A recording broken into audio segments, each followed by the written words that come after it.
Welcome to Tenor Tech, where I solve the problems you didn't even know you had.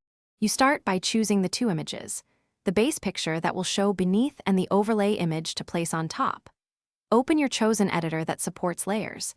This matters because layers let you move and edit images independently. Once done, import both files into the project and grant storage permissions if prompted. Make sure the overlay's resolution matches or is slightly smaller, because mismatched sizes cause scaling or loss of detail. You now insert the overlay as a new layer and position it roughly where you want it to appear. Use transform controls to scale and rotate. Hold proportions when needed to avoid distortion. Once satisfied, adjust opacity or select a blending mode to harmonize color and light. Make sure to refine the edges with masking or an eraser tool, as this removes hard borders and creates a natural composite. If color mismatch remains, apply quick adjustments. Bright to finish, inspect the composite at 100% zoom and make tiny tweaks.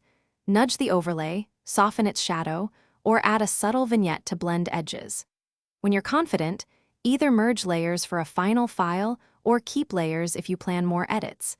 Then export using PNG for transparency or high-quality JPG for smaller size.